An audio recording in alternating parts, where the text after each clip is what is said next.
అందుకే రాజ్యాంగ నైతికతను, కాన్స్టిట్యూషనల్ మొరాలిటీని ఆయన పదే పదే నొక్కి చెప్పారు.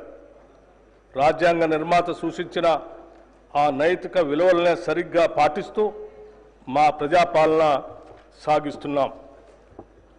తెలంగాణ ప్రజలు మమ్మల్ని నమ్మి కట్టబెట్టిన అధికారాన్ని మేము ఎవరి వ్యక్తిగత ప్రయోజనాల కోసం తాకట్టు పెట్టకుండా, అధికార పీఠం హోదాగా భావించకుండా ప్రజల జీవన స్థితిగతులు పెంచుతూ మార్పు తెచ్చే విధంగా బాధ్యతగా వహిస్తూ వినమ్రంగా ప్రజలకు నిత్యం జవాబుదారీతనంతో ఉంటూ విస్తృత ప్రజా ప్రయోజనాలే పరమావధిగా పాలన సాగిస్తున్నాం.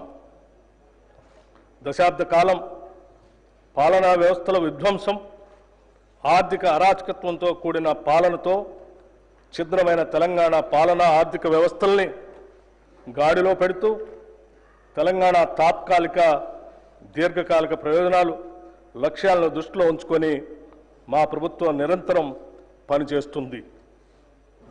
నిజం కూడా ప్రతిరోజు ప్రచారంలో ఉండాలి.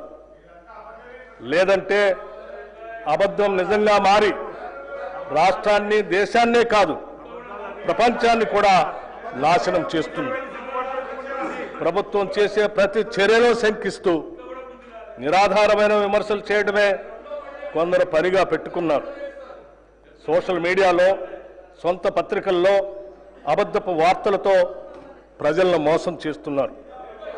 ఇటువంటి విమర్శలను సమర్థవంతంగా తిప్పికొడుతూ వాస్తవాలను ఎప్పటికప్పుడు ప్రజలకు తెలియజేయటం మా బాధ్యత.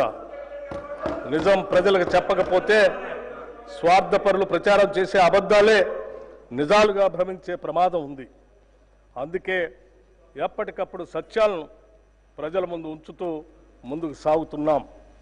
రాష్ట్ర ప్రయోజనాల దృష్ట్యా సమాఖ్య స్ఫూర్తిని మా ప్రభుత్వం కొనసాగిస్తుంది. సమ్మిళిత అభివృద్ధి, సంక్షేమాలను ప్రజలకు అందించేందుకు గాను ప్రజాస్వామ్యబద్ధంగా ముందుకు సాగుతున్నాం.